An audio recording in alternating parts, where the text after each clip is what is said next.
último dia, né, da nossa Semana das Engenharias. E hoje a gente vai começar com uma continuação, uma spin-off, né, de uma das palestras de ontem, que foi a palestra do Leonardo. Foi muito interessante, só para vocês terem uma ideia, a gente saiu daqui 6 horas, né, para terminar assim.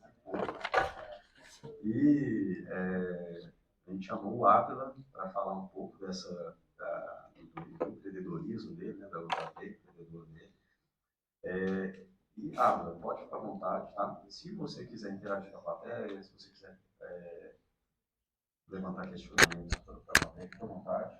E também, né, a gente vai dar liberdade para quem quiser. Geralmente, a gente pede até a gente pede uma parte pouco de perguntas, porque é aí que começa o pessoal, uma pergunta começa a levar a outra, e é muito triste quando eu vejo uns alunos assim, que querem perguntar e sabe, não vai dar tempo. Né? Mas pode ficar à vontade aí, muito obrigado, tá? Desde já. Bom dia, pessoal. Bom dia, tudo bem? Não.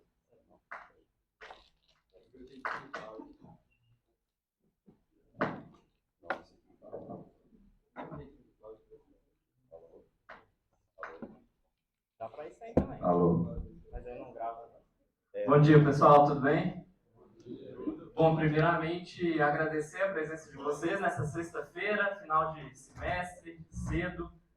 Agradecer também o convite do Getúlio e do Lucas, que nos conectou aí para trazer um pouco para vocês sobre a minha trajetória profissional, mas também um pouco sobre o mercado de trabalho do ponto de vista de quem está contratando, e um pouco também sobre planejamento de carreira, visto que a minha trajetória é meio diferente assim, do padrão. Quem pôde participar da conversa ontem com o Léo sabe que ele é meu sócio e toda a minha carreira profissional começou aqui no Cefet na incubadora. Então, eu tenho um emprego na minha vida, nunca trabalhei com outra coisa desde 2017, então quero compartilhar um pouco do meu ponto de vista e o que eu fui percebendo ao contratar pessoas para o nosso time. Então, acho que é importante a gente tentar fazer a nossa parte para resolver esse grande problema que nós temos hoje, que é justamente trazer pessoas boas com fit cultural para o que a gente faz. Quando eu estava organizando essa palestra, eu pensei que, olha, se eu for falar só sobre empreendedorismo, pode ser que eu não atinja muitas pessoas, porque eu acredito que poucos aqui vão tomar a decisão de empreender, pelo menos no início da carreira, né? Tem alguém aqui que pensa em empreender, ter uma empresa algum dia? Legal. De fato, se eu fosse falar só para vocês, não ia dar bom. Então, eu pensei no seguinte, trazer um pouco sobre mim, né, sobre as decisões, sobre os meus aprendizados, sobre os meus erros também, o que eu passei de aperto ao longo dos anos, trazer um pouco sobre a Fuzzy Makers, que é a minha empresa, trazer um pouco sobre o meu tempo aqui no Cefet e o que isso me ensinou, que eu só fui entender algumas coisas anos depois, então quero trazer um pouco disso para vocês. E depois como que a gente pode planejar a carreira e falar um pouco sobre as demandas hoje do mercado de trabalho. Beleza? Bom, começando sobre mim, eu sou da turma de 2013, então eu cursei mecatrônica entre 2013 e o fim de 2017. Assim que eu saí da mecatrônica, né, no meu último ano ali, eu comecei a fazer estágio na empresa do Leonardo, era a Órbita. Ele fez um processo seletivo aqui. E eu era lá do estagiário do comercial. Então, vendia um produto que não existia, que não tinha site, que não tinha nada. Então, foi uma boa forma de aprender aí a convencer, conversar com pessoas e também ver mercados diferentes. Mas a gente vai falar disso com mais calma mais para frente. E então, eu saí em 2018, eu participei de um programa na USP, que era o Academic Working Capital, AWC, eu acho que existe até hoje. Basicamente, transforma o TCC do nosso curso em um produto. Você tem que entender como desenvolver o seu TCC aqui para o Cefet, mas como que ele poderia ser adaptado para se tornar uma solução rentável para o mercado, por exemplo. Então, a gente foi lá para o Cabral, que estava aqui também, participou desse programa. A gente teve um contato bem diferente, assim, um ambiente completamente diferente na USP. O pessoal do curso de mecatrônica lá é muito voltado para o empreendedorismo. Tem muitas startups famosas que começaram lá na USP, porque a mecatrônica nos dá justamente essa visão mais geral das coisas e a capacidade de conectar isso para criar soluções interessantes. Então, isso abriu a minha cabeça para esse caminho que a gente vai falar também na parte de planejamento de carreira, tá? Mas, basicamente, o que eu faço hoje é tocar, há 7 anos, né, a empresa Fuzzy Makers. Nós somos uma desenvolvedora de produtos para que os alunos, desde o Fundamental 1, desde o primeiro ano, já comecem a aprender sobre tecnologia. Então, eles aprendem sobre lógica de programação, sobre eletrônica, sobre robótica. Talvez alguns de vocês estudaram em escolas que já tinham isso dentro da grade curricular. Então, a gente atende empresas hoje como a Faber-Castell. Eu sou o consultor técnico e pedagógico do programa de aprendizagem criativa da Faber-Castell. O SESI, com as oficinas de robótica deles, eles usam as nossas ferramentas para trabalhar robótica nas prefeituras. A gente atende sistemas de ensino, né? Então, a Arco é o maior grupo educacional do Brasil, eles têm capital aberto na Bolsa Americana, é um dos nossos maiores clientes hoje. Nós atendemos escolas de altíssimo padrão em São Paulo, que a mensalidade custa R$8.000, e escolas no interior do Nordeste, interior do Pernambuco, são escolas de bairro, que usam os nossos produtos para ensinar os alunos sobre tecnologia. Então, a gente começou isso lá atrás, aqui no Cefet, quando eu comecei o estágio, era uma ideia.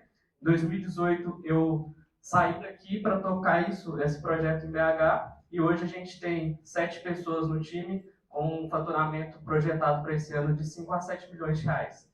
Então, ao longo desse caminho, a gente quebrou muita cabeça, passou por uma pandemia, e eu vou falar um pouco disso também hoje, beleza? Bom, mas só para vocês entenderem, visualizarem um pouco mais, né, sobre o que as escolas usam, vocês conhecem os kits de robótica da Lego? Vocês usam, tem alguns no laboratório aqui, né? A gente é concorrente da Lego, basicamente.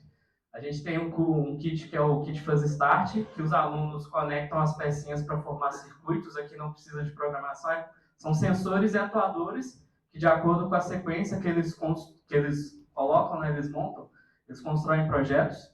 Vocês conhecem essa ferramenta aqui, Microbit? É tipo um Arduino, só que feito para a sala de aula. Né? Um microcontrolador, ele já tem sensores e atuadores embutidos ali. E hoje é a principal ferramenta para se ensinar programação para jovens no mundo. Foi criado pela BBC, lá no Reino Unido. E aí a Microsoft, por exemplo, tem todo um suporte, tem todo um ecossistema para se trabalhar essa parte pedagógica com os alunos. E aí, deixa eu passar. A gente tem um outro kit, que é o kit do Fundamental 2, que a gente usa esse microcontrolador, esse microbit, para controlar as pecinhas que os alunos usavam no Fundamental 1, fazer start de sensores e atuadores. E o que eles fazem com isso, né? Eles constroem projetos, então aqui são alunos do 4º ano, por exemplo, eles constroem projetos maker, que a gente chama, usando esses sensores. Ali tem um sensor de som, que movimenta os motores CC, ali eles estão aprendendo sobre fotossíntese, quando tem um sensor de luz, faz o motor subir. Então, crianças de 7, 8 anos já entendendo essa lógica de interfaces de entrada, de saída, de circuitos eletrônicos, só que conectando a parte de tecnologia com o assunto, né, com os conteúdos que eles estão vendo em sala de aula. Essa é a ideia. Então, que o professor de geografia, de história, de ciências, possa usar essas ferramentas para ensinar o conteúdo que normalmente é chato, né? Uma aula expositiva, que ele vai ficar ali anotando coisa no quadro e memorizando. Ao invés disso, eles constroem projetos que envolvem e já preparam eles para lidar, né, de certa forma, com tecnologia. Aqui, por exemplo, é uma aula de história, a professora estava ensinando sobre o Brasil Império, eles constroem trenzinhos, todos feitos de papelão, que funcionam a partir do som, tá? Então é algo bem construtivista mesmo. E aqui é um projeto já do Fundamental 2, que os alunos usam esses microbits, esses microcontroladores, para controlar cada LED dessas fitas de LED. Então, eles formaram tipo um telão para fazer uma apresentação de teatro. Alunos do 7º ano. Lá um colégio alemão lá de São Paulo, chama Humboldt. E eles fizeram uma apresentação de teatro sobre as Olimpíadas. Cada microbit controla 3 fitas de LED, e aí isso vira um vetor que eles vão alterando os pixels ali, a cor, quando que acende, para formar imagens. Tudo controlado por rádio ali. Um aluno que não quer participar do teatro, tem vergonha, ele ficava lá atrás como diretor, mudando as imagens. Tá? Isso foi um projeto que, inclusive, virou uma disciplina desse colégio, que eles aprendem sobre arte digital. Eles aprendem a programar tanto música quanto imagens dentro de um ambiente, né, dentro de um contexto mais artístico para a galera mais de humanas, que às vezes se relaciona mais com marketing, por exemplo. E por fim, temos aqui também outros exemplos. Ó. Ali a gente tem um guindaste que se movimenta a partir da posição dos dados do acelerômetro desse microbit. Então, você inclina ele para um lado e para o outro, o guindaste também vai movimentando. Então, nosso papel é justamente desenvolver essas ferramentas, o hardware, mas, obviamente, vai muito além disso. As escolas não sabem o que fazer. Se você solta isso na mão de um professor, se não for um professor especialista, ele não vai saber o que fazer. Então, a gente tem que desenvolver toda uma solução educacional, envolvendo treinamento, plataforma para treinar os professores, acompanhamento, material didático, livro, e justamente isso que foi sendo construído ao longo desses 7 anos. Esses projetos aqui faz parte de um livro que a gente desenvolveu, que está desenvolvendo, que esse ano, inclusive, uma das maiores franquias educacionais do Brasil, a gente fechou essa semana, vai usar a partir de 2026 para atender os 15 mil alunos deles. Isso aqui é um morcego, é um biosonar que ele se movimenta quando tem um sensor infravermelho ali na frente, que ele vira quando identifica um obstáculo. O aluno constrói isso tudo. Isso é um braço robótico também. Isso daqui é uma mão robótica, né? E os alunos constroem e programam. Então, basicamente, o que a gente faz hoje na Fuzimakers é isso. A gente desenvolve esses materiais didáticos para atender tanto escolas privadas quanto escolas públicas também. Beleza? Alguma dúvida, galera, sobre a Fuzzy em específico? Algo que vocês gostariam de perguntar? Próxima fase agora a gente vai falar sobre como foi a minha passagem aqui pelo Cefet. Alguma dúvida? Tranquilo? Só para pegar uma água aqui. Oi?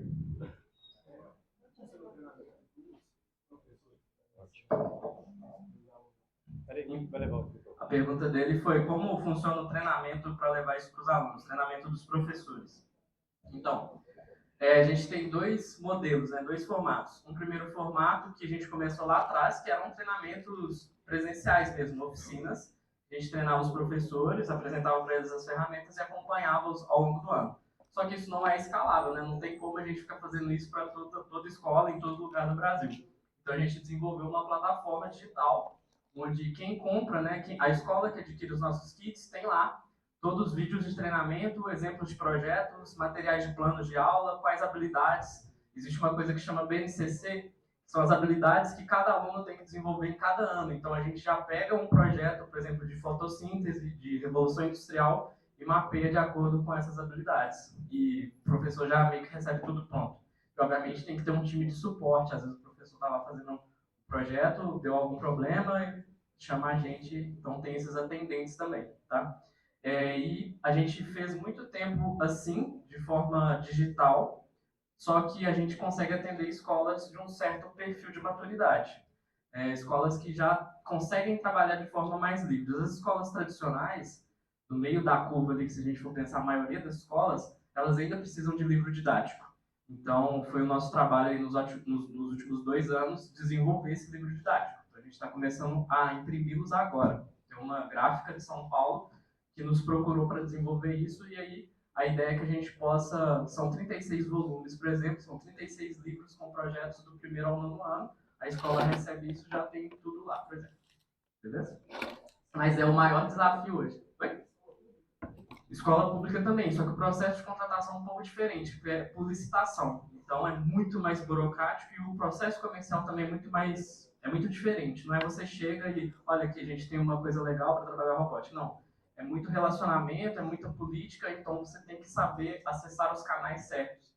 E muitas vezes, você às vezes tem que entrar bem no início do projeto da prefeitura, porque depois fica muito difícil você conseguir concorrer, porque eles estabelecem critérios que o seu produto pode não atender. Então você precisa chegar quando eles estão conhecendo para desenvolver esses critérios juntos para entender, olha, é isso que a gente oferece. Porque senão, se você vende só pelo preço, como é o normal em licitações, uma solução que usa Arduino, por exemplo, vai ser mais barata do que a nossa. Só que as professoras, as escolas não conseguem usar Arduino. Então, tem esse desafio aí também. Então, é um processo bem lento, assim, licitações. Tem casos lá que a gente demorou mais de 3 anos. Beleza? Podemos? Mais alguma dúvida, Gabi? Mais uma aqui. Tem mais uma? Sim, achei legal, mas é uma pergunta que me surgiu aqui enquanto você falava. Vocês têm pedagogos na equipe? Sim, temos Porque pedagogos. você fala de BNCC, fala Sim, vocês têm sim. pedagogo na equipe. E a gente foi aprendendo também ao longo do tempo. Então, um pouco do que o Léo trouxe ontem, né? Eu fui para o mercado de educação e a gente tem que se aprofundar nisso e ser obcecado pelo que a gente está oferecendo. Então, como no início a gente atendia escolas muito progressistas, muito fora da curva, assim, a gente teve contato com metodologias diferentes. Então, construtivismo, construcionismo, metodologias ativas no geral, para trazer essa proposta pedagógica para o nosso produto. E hoje, esse é o nosso grande diferencial, porque o que a gente vê de solução de robótica no mercado que só vende porque está na hype, né, tá em moda, é impressionante. O aluno chega lá, segue um tutorial de montagem para acender um LED, e ele não aprendeu nada. Né? Então, a ideia é que o nosso modelo, ele primeiro faça com que o aluno de fato crie. Ele precisa construir, desenvolver a criatividade, não é um manual de montagem de um brinquedo. E mais do que isso, os professores possam usar para ensinar sobre qualquer disciplina. Igual antigamente tinha laboratório de informática, a gente ia lá aprender a usar o computador, e hoje a gente usa o computador para aprender sobre praticamente tudo. Essa é a ideia que a gente tem para tecnologia também. Todos os alunos hoje eles são obrigatoriamente eles precisam obrigatoriamente aprender sobre tecnologia. Tem na BNCC computação, as habilidades lá do que eles têm que desenvolver. Só que as escolas não sabem fazer isso. Né? Então, o nosso papel é justamente pegar essa carga técnica que nós temos, mas adaptar para uma linguagem acessível, tanto financeiramente, mas pedagogicamente também para os professores. Eu entendi. Uma outra questão que surgiu com a medida que você estava falando aí vocês só vendem para escola, vocês não vendem para pessoa física, né? Por enquanto, a gente foca em escolas, mas tem muitas famílias de alunos que estudam em escolas que usam as nossas ferramentas que adquirem os kits para ter em casa. Então, o Léo mesmo, essa semana, lançou um programa aí que chama de Férias com a Fuzzy, porque ele percebeu que os pais gostam desse momento ali de construir coisas com os alunos. Então, a gente tem hoje alguns pais, algumas famílias que usam as nossas ferramentas, mas normalmente de escolas que já adotam os nossos produtos nas aulas. Agora, vender assim, Mercado Livre ainda é muito, muito pouco, não é o nosso foco. Mas, por exemplo, vamos supor que se eu quiser comprar, eu consigo comprar? Consegue. Você compra o kit, tem o site, você consegue fazer a compra por lá e já chega um código para você liberar o conteúdo na plataforma com os projetos. Então vai ter coisa lá que é para o professor, que essas habilidades da BNCC, como organizar a aula e tal, mas a montagem dos projetos você consegue ver lá. Então tem todos esses modelos 3D desses projetos, a gente faz tudo por animação dentro desse ambiente virtual. Então onde encaixa as pecinhas e tal, é como se fosse um vídeo mesmo de como construir um projeto. Obrigado. Bom, legal. Pessoal, então eu trouxe aqui agora um raciocínio. Qual você acha que é a maior dificuldade em negociar com grandes empresas? Cara, primeiro o tempo, né? O tempo de negociação. Tem casos lá que a gente demorou 6 anos para conseguir fechar um contrato. Teve escola que era do nosso quarteirão ali que demorou 4 anos. Mas tem vários desafios, vários mesmo. O primeiro e maior de todos são pessoas. Quando você está vendendo, você pode ter a melhor solução do mundo, ter o melhor preço do mundo, que você ainda está interagindo com outra pessoa. Você precisa que outra pessoa compre essa ideia. E às vezes vão ter objetivos internos dessa pessoa que vão travar isso. Então esse trabalho vai ser um pouco mais dificultado, né? Mais difícil. E também essa questão de prazo. O nosso prazo, nossa urgência como uma startup, como uma empresa menor, é muito mais rápido, né? A nossa urgência é muito maior do que quem está lá há não sei quantos anos. Uma Faber-Castell tem 300 anos. Então, qualquer coisa que você vai fazer lá tem que passar por muita gente. E é meio louco de entender isso. Tem um colégio que a gente atende, que é o Santa Maria, é a maior rede de colégios de Minas, é o da PUC, né? Os colégios da escola, né? Da PUC. Eles têm mais de 1 ano que eles estão com o contrato nosso lá, tudo aprovado no orçamento, e é só enviar o contrato e assinar e passar pelas pessoas. Então, isso acaba desgastando muito. Aí tem outras dificuldades que vão por mercado. No nosso caso, por mercado de educação para soluções de tecnologia, é a maturidade das escolas em relação a esse tema. As escolas não sabem o que fazer, não têm a menor ideia do que eles precisam fazer para colocar isso na grade curricular. E aí o que acontece? Os pais cobram isso da escola, porque hoje tem algumas escolas públicas que tem, o pai chega lá e fala, por que eu estou pagando e não tem para o meu filho? Só que ela fala, tá, mas eu tenho um tanto de pedagogo aqui, como que eu coloco isso? Às vezes contrata estagiário, estudantes de engenharia como vocês e colocam na sala de aula com 20 crianças. Vocês acham que é tranquilo cuidar de 20 crianças? Então acaba virando um caos. E aí, hoje o mercado é até bem traumatizado com essa área de robótica. Assim. Hoje eles prezam muito pela segurança. E se você parar para pensar, escolas é um serviço de altíssima responsabilidade, porque você está falando de formação de indivíduos, de formação de filhos de pais. Então, eles não podem colocar qualquer solução lá, entende? Então, o grau de exigência de maturidade, de segurança que eles vão sentir na sua solução também tem que ser alto. Então, quando você está começando como uma empresa pequena, você tem que remar bastante contra a corrente para passar por essas objeções. Beleza? Eu fiquei com dúvida, queria saber sobre os seus desafios que você enfrentou na construção do produto mesmo em si. Se pudesse falar um pouco sobre? Cara, foram muitos. O primeiro a gente tem... Quando eu saí aqui do Cefet, imagina que eu era igual vocês. Não tinha a menor noção de como abrir uma empresa. Então eu não sabia como construir um site, mexer com domínio, DNS, hospedagem, nada. Ao mesmo tempo eu tinha que lidar com importação, então não sabia o que é um NCM, tinha que emitir nota, tributação disso tudo, não sabia o que era um certificado digital, é CPF. Então o início, assim, cara, foi bem intenso, porque a gente construiu tudo do zero. Só que depois os desafios foram mudando. O primeiro foi essa parte de setup mesmo da empresa, organizacional, entender o que a gente ia fazer, mas depois veio a construção da solução educacional. Então, beleza, a gente tem o kit, mas as escolas não sabem o que fazer com o kit. Como que você desenvolve o conteúdo disso? E aí, eu sou engenheiro mecatrônico, eu preciso aprender sobre educação.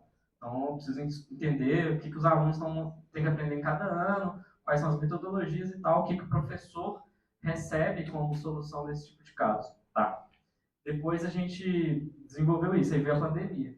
A pandemia foi uma loucura, porque o nosso produto ele é completamente dependente do físico, do hardware. Então, os alunos precisam estar na sala de aula para construir os projetos. O que você faz? Então, foi assim, a gente entrou em modo sobrevivência durante a pandemia, desenvolvemos coisas digitais e foi aí, inclusive, que nasceu a plataforma digital. O Bernardo, a mim, na época, ele estava também na Fuzzy, ele que ajudou a construir essa parte toda digital para a gente entregar os projetos. Começou como algo gigantesco lá e hoje se transformou em outra coisa, mais enxuta. Mas a pandemia foi tensa, cara, porque a gente não sabia que se ia ter aula, se não ia. Eu sempre fui da percepção, ali, quando estava no olho do furacão, que as escolas não iam acabar. Não ia, porque os pais precisam de um lugar para deixar os filhos. Esse é o princípio básico da escola. Não tem como os alunos ficarem em casa, mas teve uma galera que pirou nisso, que as escolas vão acabar, vai ser tudo ensino à distância, ensino em casa, ensino híbrido e não sei o que. Eu falei, galera, calma, não vai ser assim não. E exatamente quando começou a liberar, a gente viu tudo retomando ao normal. E pra gente, a gente achou que inclusive ia ser uma boa, né? Porque o pessoal vai começar a ficar mais maduro com recurso digital, os professores usarem plataformas digitais, então, essa parte de tecnologia vai ser importante. Que nada, cara. Voltaram pro modus operandi ali, o professor não sabe nem logar na plataforma. Então, ainda assim, é um desafio. E hoje, o maior desafio disparado é pessoas. Encontrar pessoas boas, que conseguem assumir responsabilidades, que tenham resiliência, a gente vai falar sobre isso também hoje, mas para compor o time. Hoje, os profissionais, normalmente, a gente precisa contratar gente mais jovem, porque por causa da cultura também, como é que eu com 30 anos vou liderar um cara de 50? Isso não funciona. Então a gente tem essa percepção de trazer pessoas mais novas e desenvolvê-los lá dentro. Só que às vezes eles não querem ser desenvolvidos, sendo bem sincero. Estão ali para fazer o mínimo possível para não ser demitido, Se você entrega qualquer coisa fora do padrão, não consegue resolver. Então a gente fala muito sobre isso hoje, mas pessoas, cara. Encontrar pessoas que eu consiga entregar uma atividade e confiar no que vai sair. Então, porque a gente está desenvolvendo conteúdos para escolas. Então não pode ter qualquer tipo de erro, né? Então eu sou muito perfeccionista nesse sentido. O produto está indo para professores que vão ensinar crianças. Então a gente tem que entregar tudo perfeito. Plano de aula, parte técnica, código, eletrônica, tudo. E aí acaba que isso gera bastante atrito ali para a gente conseguir desenvolver tudo no prazo. Beleza? Bom dia. Legal.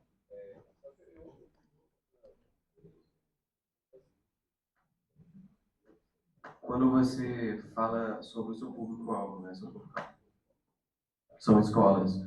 Mas qual que é o perfil dessas escolas? Qual o nível socioeconômico elas se encontram? Então, a gente tem os dois extremos. Tem escolas, deixa eu voltar aqui, tem escolas internacionais que a mensalidade custa mais de R$8.000. São escolas que já têm um time de educação, de tecnologia educacional, como Santa Maria, Escola Americana do Rio, Rio Branco, Everest, mas tem escolas pequenas também. Tem uma escola lá de uma cidade que chama Tabira, no interior de Pernambuco. É uma escola de bairro, não tem mais de 120 alunos.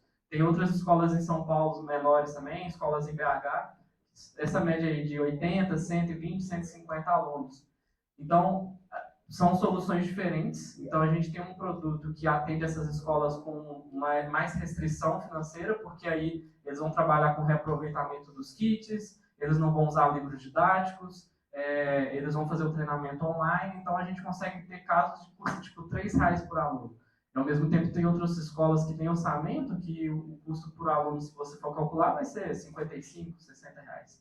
Então, a gente tem essa versatilidade para adaptar, justamente porque o nosso foco não é vender um sistema de ensino, que você pega o negócio engessado e fala, você tem que fazer isso nessa aula, isso naquela aula. Não, a gente entrega uma ferramenta e mostra para os professores o que fazer com essa ferramenta.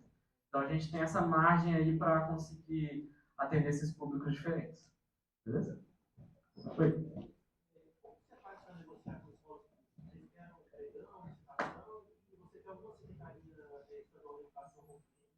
Secretaria estadual, não. É difícil pra caramba. É muito tempo. Só o tempo de negociação é quase o tempo que a gente tem de empresa. Mas, normalmente, hoje a gente tem tanto uma prospecção ativa de prefeituras, e você tem que chegar bem cedo nessas prefeituras para apresentar a solução, eles construírem um edital de licitação para você poder participar, e mesmo assim não é garantido que você vai ganhar, porque outras podem entrar. E tem outras empresas que fazem essa representação para a gente, empresas de licitação que oferecem o nosso produto como uma solução de robótica. E aí essa parte burocrática é um inferno, cara. É muito documento, é muito atestado, é muito vai e vem. Teve uma prefeitura do interior de São Paulo que a gente ficou 2 anos desenvolvendo tudo, e aí na hora que chegou, a verba já estava liberada, na hora que chegou para assinar o contrato, mudou a gestão e aí acabou. Foi tudo por água abaixo. Foi assim, loucura. Então, prefeitura é bem complexo para conseguir negociar. Acho que eu devo seguir, senão não deixa você falar. Bom, vamos lá, galera. Então, o Cefet. Deixa eu contar um pouco sobre como foi meu curso aqui. Como eu falei, eu entrei em 2013, eu dividi aqui em algumas fases. A primeira fase foi a fase do Oba-Oba, né? O Lucas lembra aí. Eu cheguei com vários amigos que a gente já estudava juntos e foi um grande choque de realidade, né? Então, assim, acho que quem entra no Cefet, pelo menos, era um dos melhores alunos na sala, e a gente chegou aqui, pô, foi pedrada atrás de pedrada, tomei vários pau aí e reprovei em várias matérias. Eu lembro da minha primeira aula de programação até hoje. Não entendia nada que o professor estava falando, abriu o Linux lá e prompt de comando, o que está acontecendo, velho?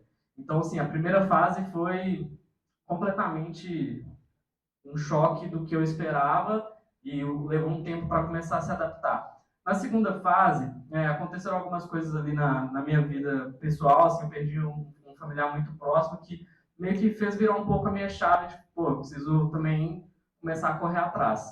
E aí começar a refazer essas matérias. Eu era bolsista de permanência aqui, então, tipo, não tinha muita grana também para fazer as coisas, e meu pai ficava sempre enchendo o saco de, cara, você precisa trabalhar, e queria que eu fizesse curso técnico. Então foi muito atrito nesse período, tipo, pai, eu faço 16 matérias, tipo, ficava aqui no Cefet o dia todo, era muito difícil, e acabava que eu não conseguia visualizar isso. Só que aí eu fui criando essa panela de pressão para me caminhar para a terceira fase. A terceira fase foi, eu tinha muito claro em mente que eu precisava sair daqui o mais rápido possível para começar a trabalhar. Então, eu fiz o sétimo e o nono período num semestre, as matérias difíceis, teoria de controle e tal, e o oitavo e nono período também, o oitavo e o 10º período no outro semestre. Então, meu último ano foi assim, loucura, eu engordei pra caramba, fiquei mal de saúde e o objetivo claro era, eu precisava sair. Aí eu fazia TCC também, foi quando eu fiz o AWC, fui para a USP, conheci toda essa parte de empreendedorismo e também comecei o estágio aqui na incubadora. Então, eu acho que esse ponto é importante a gente discutir, porque é uma oportunidade que logo de cara eu já consegui agarrar e traçou, né, abriu todo o caminho para minha carreira até então. O Léo, né, e o Matheus, eles fundaram uma empresa chamava Órbita, e eles vieram aqui no Cefet fazer um processo seletivo, com qualquer pessoa que quisesse participar. Na época eu lembro direitinho que eu tinha acabado de imprimir os currículos lá em Itaúna, lá em casa. Falei, vou mandar aqui para as empresas, indústrias e tal que tem lá. Falei, cara, não quero trabalhar com isso de jeito nenhum, mas eu precisava. E aí eu imprimi os currículos e eu vi esse post e falei, vai ter um processo seletivo lá no Cefet, deixa eu fazer esse negócio. E aí eram 2 vagas, uma vaga técnica e uma vaga comercial. E aí eu passei para essa vaga comercial e comecei aqui. A gente ficava numa salinha nesse prédio aqui. Era pequenininha, era eu e mais 2, 3 estagiários. E eu ficava cuidando da venda. Só que a gente tinha que vender um produto que não existia. Eu ligava para a empresa, tipo Farmax, Gerdau, falou, a gente é um bando de engenheiro aqui, a gente faz projeto, modelagem 3D, impressão 3D, o que vocês precisarem a gente faz. Visão computacional e tal. Só que como é que você vende um negócio desse para uma empresa desse tamanho? Então foi legal porque teve muito aprendizado. Só que aí vem um dos pontos chave, né, que eu gostaria de trazer para vocês. Eu entendi esse desafio como uma oportunidade enorme de crescimento. Eu me colocar nessas situações de, pô, beleza, ferrou, o que eu faço?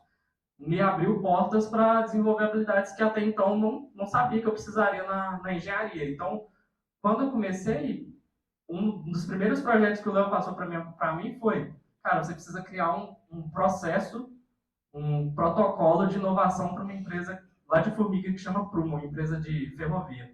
Eu estava aqui no Cefet fazendo meu curso, eu falei, como assim, meu? Protocolo de inovação de uma empresa de não sei quantos mil funcionários. E aí eu tive que estudar e fazer isso tudo. Então, bora fazer. Ele também me jogou numa situação que eu tive que ir na Ford, lá em São Bernardo do Campo, apresentar a empresa para um tanto de investidores e gestores da Ford. Então, fazendo o estágio aqui, numa empresa pequena, mas assumindo o compromisso, assumindo o risco e dando a cara a tapa para fazer, eu me coloquei em situações de crescimento, cara. Fora da zona de conforto, que me permitiu ir construindo esse repertório que depois me levou até a FUS, né? Então, no final do curso, inclusive, eu lembro que eu estava fazendo matéria do Paganotti, eu não lembro o nome. Conversão de energia, no final do curso, exato.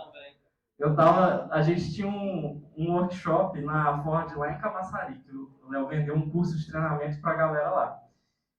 E aí eu precisava passar nessa matéria. Eu falei, cara, eu só tenho mais uma prova. Ia ser no dia da prova substitutiva. Então, se eu não tirasse a nota nessa prova, ferrou.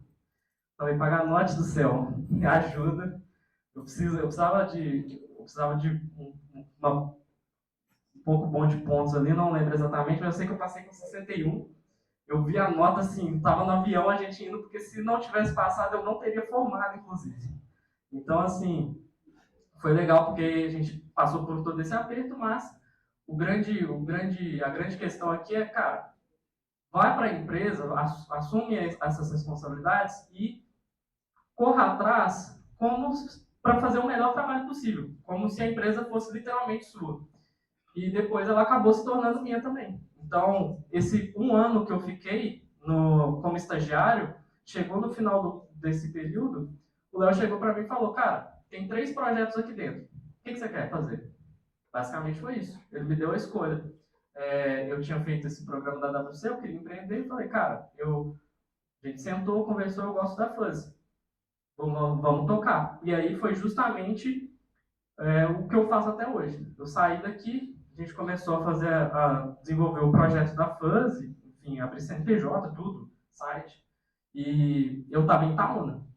E aí outro risco que eu tomei logo aqui nesse egresso foi, cara, fiquei 1 mês em Itaúna, maluco, lá na casa dos meus pais. Falei, não dá para ficar aqui, eu preciso sair, preciso trabalhar, preciso correr atrás. E aí eu fui para BH. Falei, Léo, tô indo para BH. O Léo estava no Japão fazendo um curso lá que ele ganhou de um processo lá de aceleração. Falei, Léo, tô indo para BH. Eu não tinha 1 centavo na minha conta. Tipo, eu tinha que ir de Uber para pagar com cartão de crédito, porque eu não tinha como pegar ônibus. E era isso ou nada, era tudo ou nada. Eu tinha 1 mês ali para a gente começar a fazer as coisas. E aí fui para BH, a gente começou a desenvolver. E o legal foi que, assim, obviamente, empreender tem um pouco sobre o perfil, vou falar sobre isso, mas tem um pouco sobre sorte também. Vou ser sincero aqui com vocês. Não vem achar que a gente estava falando do segredo aqui, se você acreditar vai dar certo. Não, você precisa ter sorte também. E aí a Fuzzy tem um caso muito particular nesse sentido, que desde o início a gente já conseguiu se sustentar. Né? Então foi rápido, assim, a gente conseguiu já vender os produtos e logo no primeiro ano a gente já conseguiu fechar um contrato com o Bernoulli, o sistema de ensino, então acabou que as coisas andaram, mas era tudo ou nada ali esse risco. E todas as pessoas que eu converso, assim, de empreendedores que deram certo, sempre tem algum momento, ou alguns momentos de, cara, fui pro tudo ou nada, fui pro all-in, era isso, se não desse, não ia acontecer. Tem um cara que eu conheço de uma empresa que é cliente nossa, parceiraço, que ele falou, cara, eu peguei toda a grana que eu tinha para investir para estar na feira, se não desse bom na feira, no mês seguinte a empresa acabava. E na feira que ele foi, ele conseguiu fechar um contrato de investimento. Então, assim, altos muito altos e baixos muito baixos, mas assumir risco e dar a cara a tapa, beleza? Vamos avançar aqui um pouco sobre meus principais aprendizados do Cefet. Quando eu estava fazendo a apresentação, eu fui entender que eu só cheguei a essas conclusões anos depois de ter saído daqui. E às vezes, por muito tempo eu guardei um certo rancor e um pouco de sensações negativas em relação ao Cefet, vou ser sincero, porque de fato foi um negócio bem difícil, meio traumático. Eu ficava 8 meses, 6 meses depois de eu ter formado, eu ainda sonhava que eu tinha prova do Renatinho. Eu falava assim, pô, tem prova do Renato, tem prova do Walter? Não tô devendo nada, tá de boa. Aquela sensação de tranquilidade. Mas depois eu fui perceber que, cara, isso moldou muito o perfil que eu tenho hoje para conseguir lidar com as dificuldades. Porque, convenhamos, galera, o que vai acontecer se você tomar pau aqui? Você vai ter só que repetir a matéria. É um pouco mais de tempo aqui. O que acontece lá hoje se eu não consigo entregar os contratos, se eu não consigo honrar com as contas? Um tanto de gente perde o emprego por minha causa. Então, trabalhar essa dificuldade aqui no Cefet, fazer relatório, correr atrás das coisas, me desenvolveu muito nessa questão de resiliência. E por muito tempo eu ficava meio puto com os professores, porque, cara, não vou colocar a mão no fogo não, mas alguns pode ser que faziam por gostar. Mas isso moldou muito. E o Cefet me ensinou justamente a aprender. Então, não é muito sobre o que você precisa saber da matéria de cálculo, de termodinâmica, de conversão de energia. É você saber lidar com entregas, prazos, provas, ter que correr atrás e se organizar, priorizar, passar pelas dificuldades, ir mal numa prova, ter que recuperar na outra. Então, não é muito só sobre o conteúdo, mas o processo de você pegar algo desconhecido e ter que aprender um tanto de coisa ao mesmo tempo. Isso é muito importante para uma carreira profissional, porque você nunca vai chegar numa empresa e saber tudo que você vai fazer. Outro ponto que eu vejo muito importante para a galera de hoje, prazo. eu falei que uma das maiores dificuldades que a gente tem lá é encontrar pessoas, né? Às vezes a gente tem muitas pessoas boas, mas que não conseguem entender isso daqui, ó, prazo. Pessoas perfeccionistas, que o prazo para elas não muda nada. Tipo, atrasar uma entrega, beleza, toma um xingo ali e tal, mas o prazo não é, vamos falar lá de controle, não é realimentado para mudar o que você vai fazer. Eles simplesmente ignoram. O Cefet, por ter muita coisa e muita coisa para fazer, me ensinou muito a respeitar prazos. Isso é uma habilidade extremamente importante, cara. Outra coisa, profundidade. Eu acho que isso também foi um diferencial do Cefet. Hoje a gente vê muita gente que às vezes fala sobre as coisas, mas não consegue entender, não consegue argumentar mais do que a terceira linha ali. Então, o Cefet, por ter um nível de exigência muito alto, as provas, cara, fazia prova lá que eu não sabia nem o que estava acontecendo, mas tipo, tinha que fazer e tinha que correr atrás. Me ensinou a isso, a ter profundidade sobre os assuntos. Não é só ficar conversando, conversa fiada. É você chegar e entender o que são aqueles conceitos, pontos positivos, negativos, porque assim você vai conseguir tomar melhores decisões. E por fim, acho que é uma junção disso tudo, né? Se virar. Você está aqui, você tem um ambiente controlado, essa oportunidade que às vezes a gente não percebe na cidade. Você tem um ambiente que você pode se dar ao luxo de errar. Você tem ali, você vai passar por desafios, por processos, você pode se arriscar e se errar, não vai ter tanto prejuízo negativo assim, que vai acabar a sua vida. Então, aproveite essa oportunidade para aprender isso, se virar, velho. Experimenta o máximo possível, é um pouco do que eu vou falar aqui também nas minhas recomendações, mas é justamente isso, tenta aprender sobre o máximo possível, cara. O máximo de áreas, o máximo de... Você precisa desenvolver repertório. É aquilo, a gente, principalmente vocês, a gente não sabe como vai ser o mercado de trabalho. A inteligência artificial, isso realmente está um caos nas empresas. Então, o que vai ser importante vocês saberem? Não dá para definir isso, não dá para ter certeza. Então, desenvolva repertório. Desenvolver repertório vai ajudar vocês a resolver problemas também. Vocês vão ter recursos para conseguir sair de situações. Se possível, trabalhe. Não sei como está a carga horária aqui hoje, mas o Cefet, o objetivo não é te preparar para o mercado de trabalho, no sentido técnico das coisas. Você vai chegar lá e você vai ter que fazer outras coisas. Você vai entender o que é um processo organizacional, governança, ter que lidar com pessoas, chefes, prazos, tá? Então, se possível, vai ser uma boa experiência. Vocês vão chegar no final do curso com uma boa bagagem e um perfil mais atrativo para as empresas. Alguém que já tem experiência. Não é porque a outra pessoa é melhor ou pior, mas ela já vem mais moldada para contribuir. Às vezes a pessoa chega muito perdida no ambiente de trabalho. Então, questão de compromissos e tal. Se possível, galera, tenta trabalhar um pouco, alguma coisa, para vocês desenvolverem também repertório, experimentar e criar relacionamentos. Importantíssimo. Vários momentos que eu olho para trás assim, que eu falo, eu conheci essa pessoa, eu tive um contato com essa pessoa e anos depois essa pessoa abriu uma porta para mim que eu nem imaginava. Então, fazer as coisas bem feitas a qualquer momento, com qualquer pessoa, vai gerar frutos lá na frente. Meio que ela vai de efeito borboleta mesmo. Por exemplo, eu trabalhei em 2018 com um cara de uma empresa, de uma escolinha de robótica, que depois esse cara, em 2024, foi trabalhar no SESI. E aí esse cara, por me conhecer, falou, cara, eles estavam contratando uma solução, né, queriam um produto de robótica, só que os kits da Lego eram muito caros, eles falaram, tem essa galera aqui da Fuzzy. Ele lembrou de mim, anos depois. Então, assim, relacionamento é extremamente importante. Bernoulli também a gente chegou justamente porque uma professora foi numa palestra minha ou numa oficina minha e falou com um dos gestores lá. E aí, isso abre portas. Então, sempre trabalhar esse aspecto interpessoal. É importante, galera. Bom, mais um aqui. Deixa eu lembrar. Desenvolver o socioemocional. Isso é importante. Vai um pouco da resiliência, mas também sobre a inteligência emocional mesmo, de conseguir lidar com desafios e frustrações e pessoas de perfis diferentes. Né? Então, às vezes, a gente fica fechado muito na nossa bolha. Você vai lidar com pessoas de backgrounds, de histórias completamente diferentes. Então, você precisa trabalhar esse aspecto, não só o técnico, não é só você saber programar, é você saber trabalhar com pressão, é você saber se sair numa situação que você precisa improvisar, você saber lidar com frustrações, beleza? E por fim,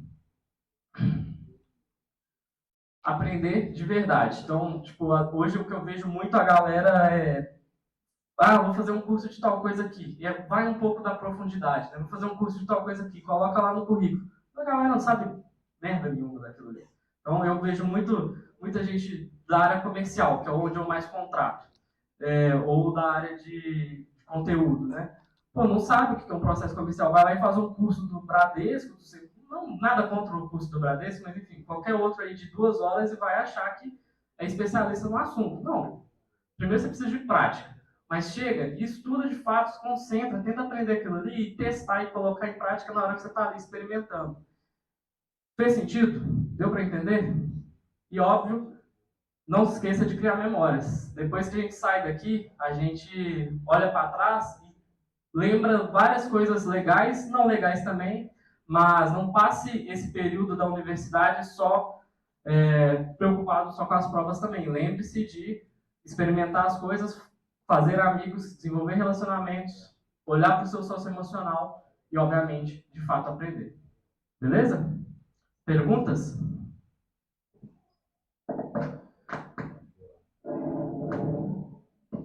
Tem mais coisa ainda, só perguntar. Ah, tá. Achei que... Mas pode perguntar. Pessoal, pode falar. Isadora, tá? Cuidado aqui, viu?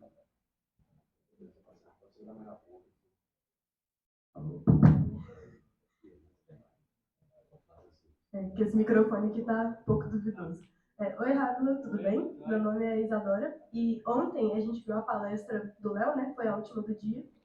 E hoje tá só eu, mas eu sou da empresa Júnior daqui. Ontem tava todo mundo, hoje a galera correu os imprevistos. E ele recomendou que a gente perguntasse como que foi a sua aproximação inicial, quando você já estava cuidando da FUSE, com as escolas, com as instituições de ensino, porque a gente está indo por um processo bem parecido com o que a FUSE faz, e ele falou que seria interessante a gente ouvir isso de você. Cara, são pessoas meio inacessíveis.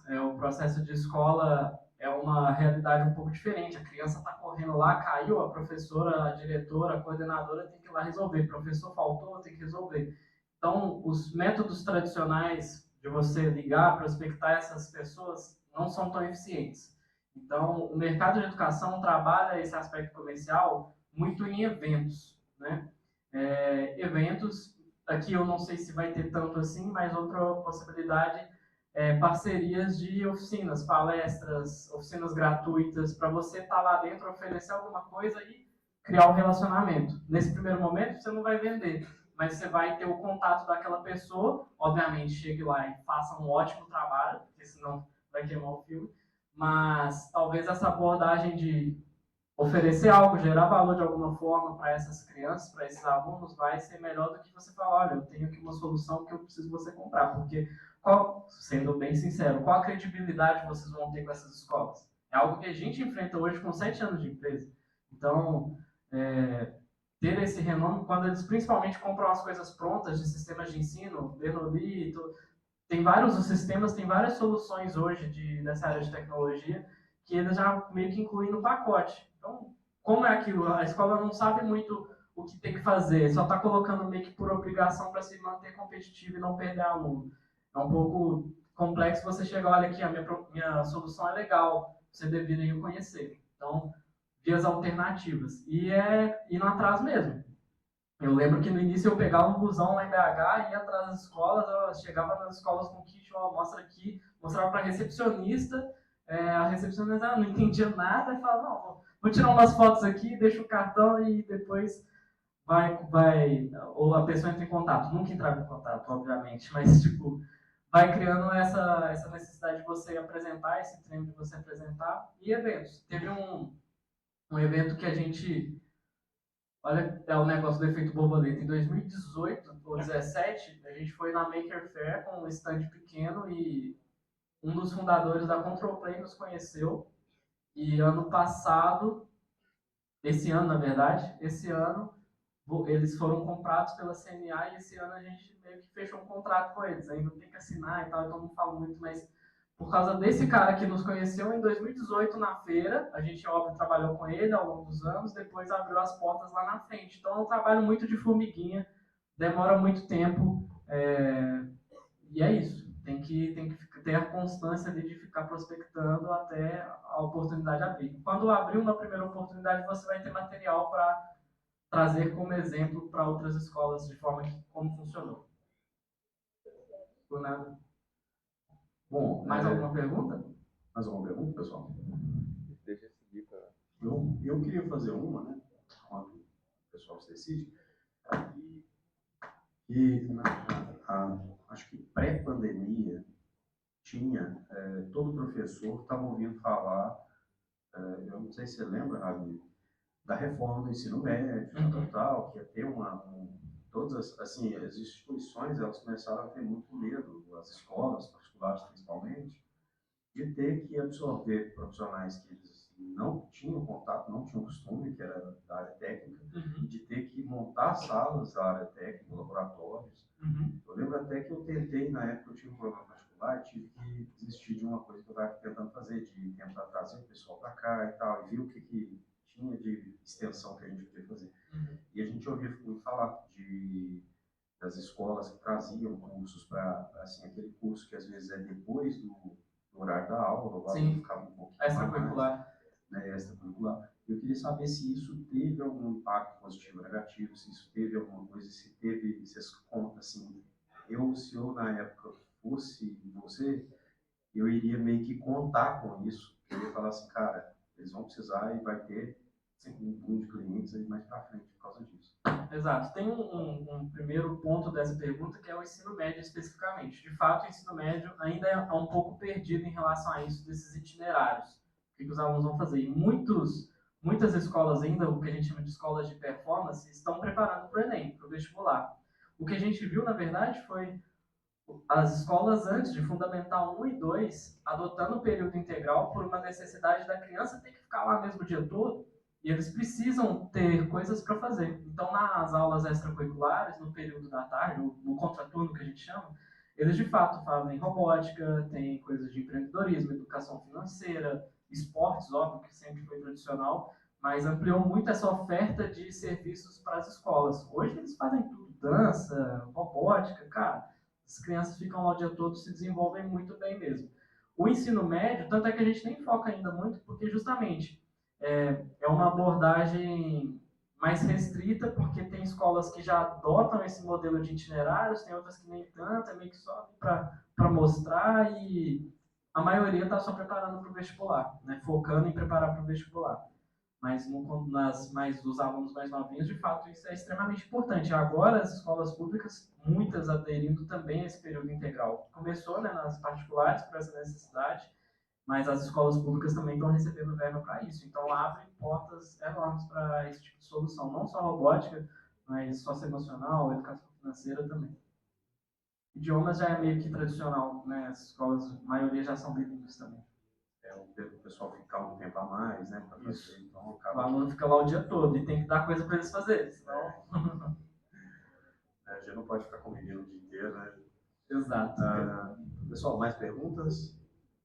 Eu vou passar aqui rapidinho, acabou que ficou um pouco corrida essa parte, né, mas qual caminho seguir?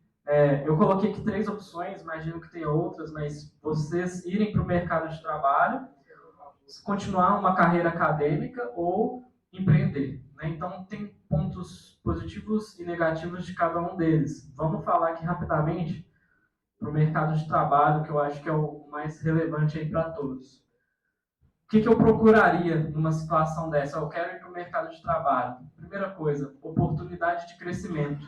Então, isso está muito relacionado com o segundo, que é, às vezes, priorizar pequenas ou médias empresas, porque vocês vão assumir responsabilidades mais rápido. Como o exemplo que eu trouxe aqui.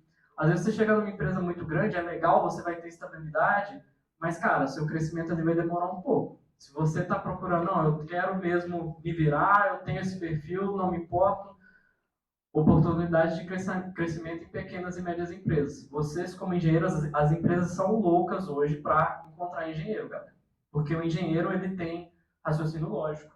Ele sabe olhar analiticamente para as coisas. São profissionais, de fato, valorizados. Só que, às vezes, a gente vai falar sobre isso ali também, às vezes você pode não estar tendo tanto sucesso, às vezes você tem que olhar para os lados socioemocionais, seu perfil, como você interage com a pessoa, sua postura, como você se vende na hora de uma entrevista, e aí é uma palestra por si só, mas olhe para esses outros aspectos.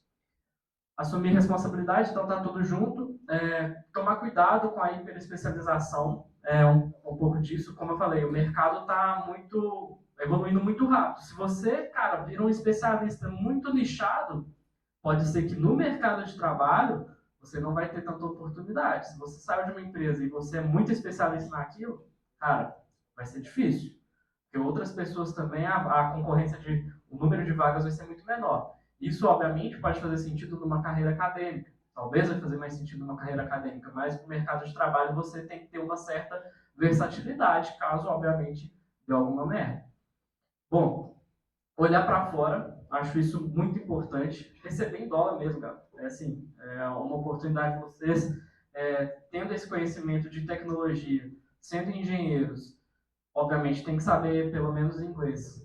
Olha para fora, tem muita oportunidade lá e os brasileiros normalmente mandam bem. Por mais que a gente esteja aqui falando sobre essa questão de perfil e tal, a gente normalmente trabalha bem nesses cenários. E olhe para os lados também, não só para fora. Às vezes a gente fica muito nichado, focado em preciso trabalhar numa empresa de engenharia, numa indústria e tal. Não, velho, às vezes você vai trabalhar numa empresa de comunicação, você vai trabalhar numa empresa agro lá, alguma coisa de lavoura, tecnologia comercial, então gestão de processos.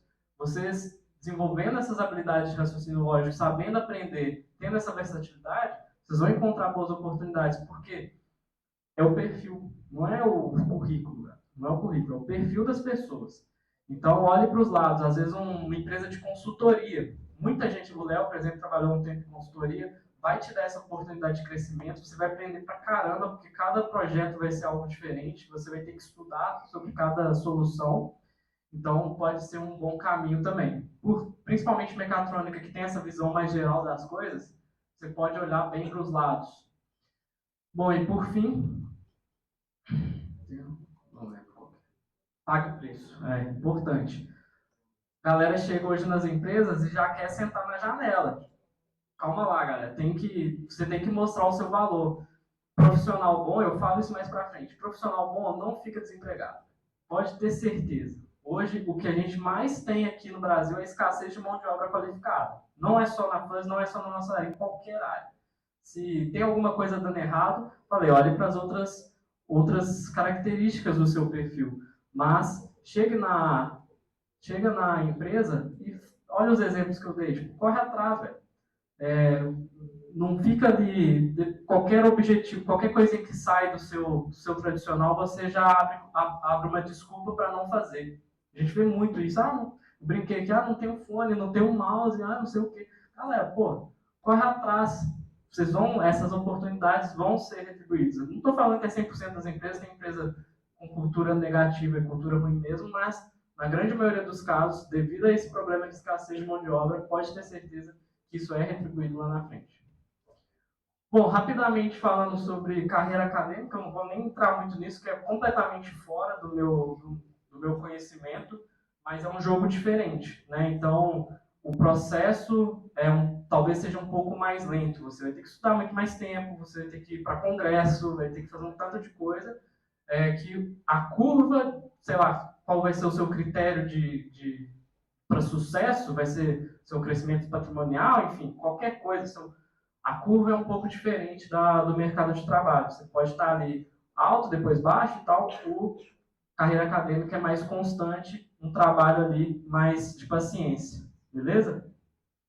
Empreender, galera, como eu disse, não é algo muito óbvio para todo mundo, principalmente no início de carreira. E aí, se você for optar por isso, entender os riscos. Como eu falei, você não vai ter seguro-desemprego. Se a empresa der errado, você rodou. se depois, quando você tiver funcionários, as pessoas vão perder o emprego por sua causa, tá? Então você assume a bronca, literalmente. Avalie se você tem perfil para isso. É realmente uma questão de perfil. Você vai ter que ser uma pessoa com boa capacidade multidisciplinar, você vai ter que saber lidar com pessoas, vai ter que saber liderar, vai ter que saber vender, principalmente. Se você não sabe vender, velho, como é que as pessoas vão chegar no seu produto? Você pode fazer a coisa mais legal do mundo, mas você precisa saber vender. Nem que seja o primeiro. Porque você não vai conseguir ter um vendedor normalmente no primeiro momento. Então, no início ali, você vai ter que correr atrás. Esteja pronto para a pressão. Então, você está lá, cara, negociando contratos gigantescos que podem mudar a sua vida e a galera tá nem aí. Então, é um processo burocrático, você vai ter que saber lidar com essa paciência e, ao mesmo tempo, depois que fechou, eu quero para ontem, você tem que entregar. Então, tem caso que, ano passado, a gente teve que entregar 1,5 tonelada de componente eletrônico em 40 dias. E aí o fiscal da Receita Federal entra de greve, e não sei o quê, e o negócio atrasa. Então, tipo, a gente ficou literalmente o final de semana inteiro, de madrugada, arrumando coisa para entregar. É isso, é pressão, altos muito altos e baixos muito baixos. Dedicação extrema. Se você vai empreender, você tem que ser o cara que mais trabalha da empresa. Pode ter certeza disso. O povo fala, mas aí você, no SLT, você tem a liberdade, você pode sair quando quiser, pode vir aqui dar palestra e não dar satisfação para ninguém. Calma lá. Tipo, lá na frente é assim, mas no início, cara, você vai ter que correr atrás. Então, vai ter que trabalhar de noite, às vezes vai ter que trabalhar no final de semana. Se você quer mesmo resultado, vai exigir isso. A não ser que você tenha grana do seu pai para torrar, né? Ser herdeiro. E, por fim, constância e paciência. Os resultados levam tempo, muito tempo. A gente vê as histórias da Uber, não sei o quê, cara. A Uber é 0,001%. A maioria das startups vão crescer de forma, obviamente, mais exponencial como empresa tradicional, mas ainda assim vai levar tempo. Beleza? Então você não vai ficar milionário em um ano. Alguma dúvida sobre empreendedorismo, galera? Vamos fechar aqui algumas conclusões. Eu já falei sobre bons profissionais não ficam desempregados, não subestimar o poder dos relacionamentos, essas tendências culturais que eu comentei com vocês, o modo de trabalho mesmo das pessoas hoje. Então, tentem ser fora da curva nesse sentido, assumir essa bronca e ser adaptável. Então, é uma conclusão, depois eu vou deixar essa apresentação para vocês também. É meio que tudo que a gente já falou aqui hoje. E eu quis finalizar com uma sequência, uma lista de habilidades que eu considero importante hoje para vocês se avaliarem mesmo e observar como estão em relação a esses pontos do ponto de vista de quem contrata, tá? Então, resiliência, eu falei que foi a principal coisa que o Cefet me ensinou. Então, vocês estão com a faca e o queijo na mão. Senso de responsabilidade. Então, chegar na empresa e entender que o trabalho que você entrega vai ser usado por outras pessoas, tanto internas quanto externas. Eu sempre falo com a galera lá, pessoal, o que a gente faz aqui é o melhor momento do aluno, a melhor aula do aluno na semana. A gente chega nas escolas, a galera pira, porque eles gostam da aula de robótica, é divertido. Então, você está lá no computador, lembre-se disso. Pô. Outras pessoas vão usar, muitos alunos vão usar, qualquer outra solução. Então, entenda que você não está fazendo só ali um trabalho qualquer. Tenha essa responsabilidade de saber que o que você entrega tem um peso importante. Iniciativa e acabativa. Essa galera ansiosa hoje quer fazer tudo, mas não acaba nada. Então, assim, é legal ter iniciativa, mas ao mesmo tempo ter a paciência e constância para chegar no final e ver o resultado. Tá? É aquilo da profundidade também. Resolução de problemas. Resolução de problemas tem a ver com repertório. Como eu falei, você precisa conhecer muitas coisas para você fazer conexões com raciocínio lógico e resolver problema. Então, é isso. Não vai baixar uma luz e essa galera de humanos, sei lá, de marketing, inspiração. Não, é raciocínio lógico. Você olha as entradas de um processo, as decisões que você vai tomar, você vai saber as saídas. Então, você vai conseguir priorizar tudo que você vai fazer, por gestão de risco mesmo, de custo e retorno. Saber aprender rápido. Então, isso daqui também acontece muito, é muito desenvolvido bem no Cefet. Você tem que fazer um tanto de matéria, tem que entregar um tanto de relatório. Pense, reflita sobre isso. Quando você estiver ali desesperado, é uma boa habilidade para se desenvolver. Cada vez mais, soft skills estão mais importantes que hard skills. Soft skills são habilidades socioemocionais, hard skills a gente fala que são habilidades mais técnicas. Como eu falei, cada vez mais é importante você ter um perfil que funcione bem nas empresas, que vai ser dedicado, que vai conseguir resolver problema, vai assumir responsabilidade, do que simplesmente saber qual a linguagem, ou, sei lá, como construir um circuito eletrônico. Foque nisso. Pense nesses contextos do que vocês estão aprendendo aqui como oportunidade de crescimento para desenvolver também essas habilidades. É importante saber, mas também olhe para fora, para como você se molda a partir daquilo que você está aprendendo. Esse processo chama metacognição. Você avalia como que você está aprendendo e raciocinando sobre as coisas. E, obviamente, seja fora da curva, e principalmente com essas tendências que nós temos hoje. Não é porque a galera está fazendo de um jeito que vocês têm que fazer do mesmo jeito. Então, esse discurso de, não vou dedicar porque a empresa não vai valorizar, cara, isso é baboseira de quem é medíocre, sendo bem sincero. Se você fizer um negócio bem feito, pode ter certeza, ou você está no lugar errado, ou ainda não chegou a hora, tá? Seja fora da curva e não caia nessa desculpa de, o negócio não é meu, não vou fazer. Eu e várias outras pessoas que estão hoje numa carreira positiva, numa carreira de sucesso, tem tudo isso em comum. Hora nenhuma a gente tentou, não vou fazer um negócio meia boca aqui, foda-se, não tem problema não. Quem tá assim, tá passando dificuldade. Beleza? Bom, é isso. Gostaria de agradecer. Se tiver mais tempo aí para dúvidas, eu fico aí à disposição também. Espero que vocês tenham gostado. A minha ideia era justamente compartilhar um pouco dessa visão de quem contrata e um pouco dessas decisões que eu fui tomando ao longo da minha carreira, que eu percebi que depois, se alguém tivesse me falado isso antes, eu teria economizado muita dor de cabeça. Então, eu queria trazer o máximo possível disso para vocês. Beleza? Obrigado, galera.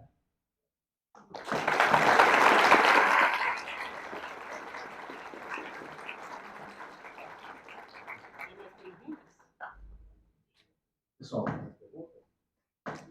Tem que se perguntar Pessoal. muito já, mas já tem mais ainda. Tudo certo? Estamos aqui?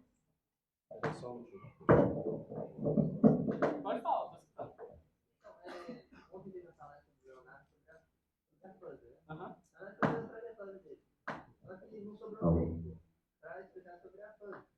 Aí só por curiosidade, eu queria saber um pouco como é que foi essa trajetória de você assumiu sozinho depois, no começo, e gostaria de saber como é que foi esse período para conseguir ultrapassar a pandemia e depois, agora os outros sócios também estão voltando, né?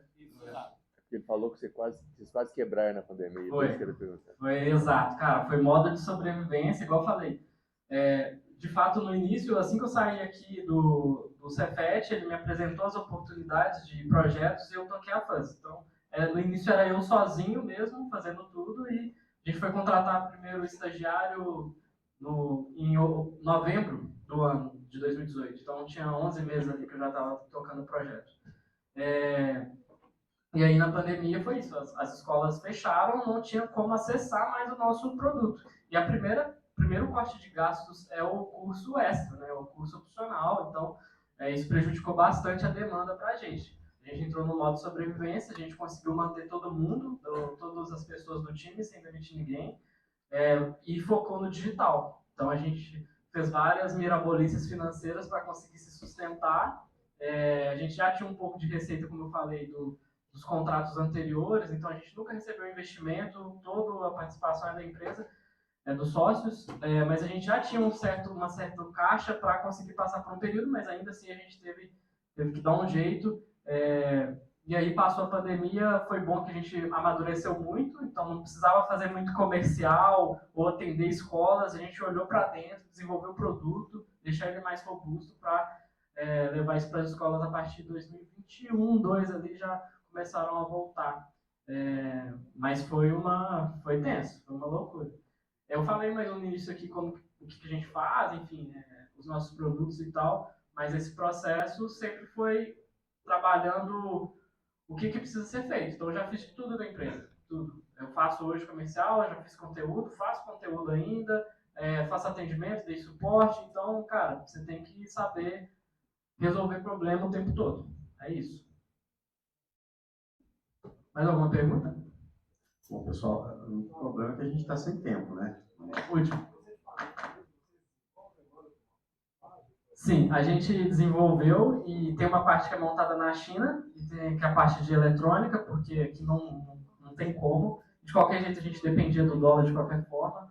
Uma parte é lá e outra parte do que tinha feito aqui. Parte de blocos de montar e embalagens e conteúdo é tudo aqui. Isso. Hoje já tem tudo pronto, né? Aí hoje a gente já está desenvolvendo menos coisa nova e mais rodando o que a gente tem. Hoje o foco é desenvolver material didático, os livros para os alunos, para as escolas que ainda precisam de livros. O hardware em si já tá validado. Oi. Perguntar assim, até na meia da cara de pau mesmo.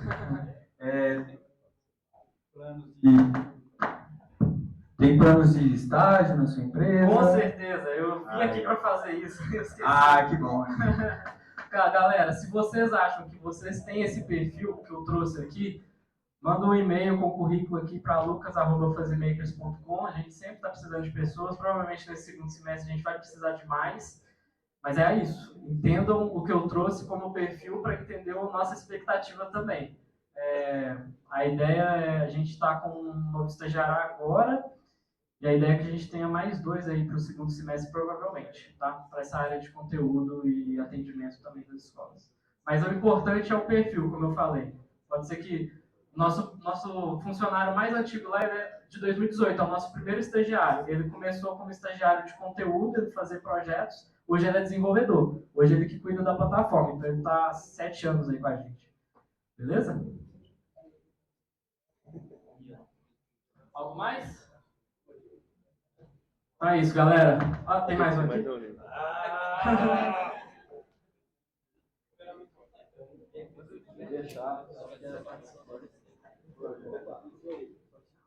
Então, é porque você falou que na pandemia você passava por dificuldade, mexeu um pouco mais no digital.